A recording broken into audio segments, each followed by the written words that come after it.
തദ്ദേശ തെരഞ്ഞെടുപ്പിൽ വൻ സീറ്റ് വർധന ലക്ഷ്യമിട്ട് മിഷൻ 2025 ബി.ജെ.പി 10,000 സീറ്റുകൾ ലക്ഷ്യം വെച്ച് പ്രവർത്തിക്കാനാണ് പാർട്ടിയുടെ ആഹ്വാനം. തെരഞ്ഞെടുപ്പിനായി 150 ദിവസത്തെ പ്രവർത്തന പദ്ധതികൾ ബി.ജെ.പി സംസ്ഥാന നേതൃത്വം പ്രഖ്യാപിച്ചിട്ടുണ്ട്. ശ്രീകാന്ത് വിശദാംശങ്ങളുമായി. ശ്രീകാന്ത്, ഇനി വരുന്ന തദ്ദേശ തെരഞ്ഞെടുപ്പ് വളരെ പ്രധാനപ്പെട്ടതാണ്. കാരണം നിയമസഭാ തെരഞ്ഞെടുപ്പിന് തൊട്ട് മുൻപായി വരുന്നത് എന്നത്. എങ്ങനെയൊക്കെയാണ് ബി.ജെ.പിയുടെ ഇതിനുള്ള ഒരുക്കങ്ങൾ?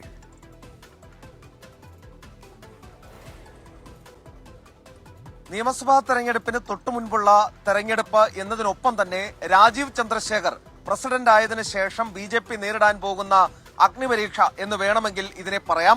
അദ്ദേഹത്തെ സംബന്ധിച്ചിടത്തോളം ഇതൊരു ലിറ്റ്മസ് ടെസ്റ്റാണ്. തന്റെ വരവ് അത് ബി.ജെ.പിക്ക് ഗുണം ചെയ്യുന്നതാണെന്ന് തെളിയിക്കേണ്ടത് അദ്ദേഹത്തിന്റെ ബാധ്യത കൂടിയാണ്.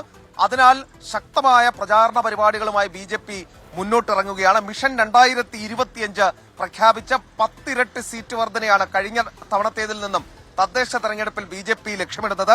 21,865 വാർഡുകളിൽ 10,000 സീറ്റുകൾ ലക്ഷ്യം വെച്ച് പ്രവർത്തിക്കാൻ ആഹ്വാനം ചെയ്തിട്ടുണ്ട്.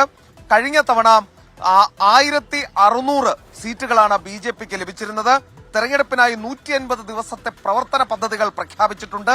വോട്ടർ പട്ടിക പരിശോധന, BLA-മാരെ തീരുമാനിക്കൽ, വോട്ടർ പട്ടികയിൽ പേര് ചേർക്കൽ, വികസിത വാർഡ് പ്രചാരണം, ഫണ്ട് ശേഖരണം, പദയാത്ര എന്നിങ്ങനെയാണ് തീരുമാനങ്ങൾ എടുത്തിട്ടുള്ളത്.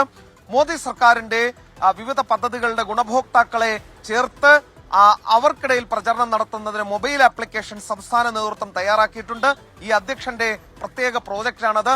ടെക്സാവി കൂടിയായ അധ്യക്ഷന്റെ ഭാഗത്തുനിന്നുണ്ടാകുന്ന പ്രധാനപ്പെട്ട ഒരു നീക്കമാണ്. ഒപ്പം തന്നെ 150 ദിവസത്തെ ഒരു പ്രവർത്തന പദ്ധതി ഇതിനായി ഈ തെരഞ്ഞെടുപ്പിനായി ബി.ജെ.പി പ്രഖ്യാപിക്കുകയും ചെയ്തിട്ടുണ്ട്.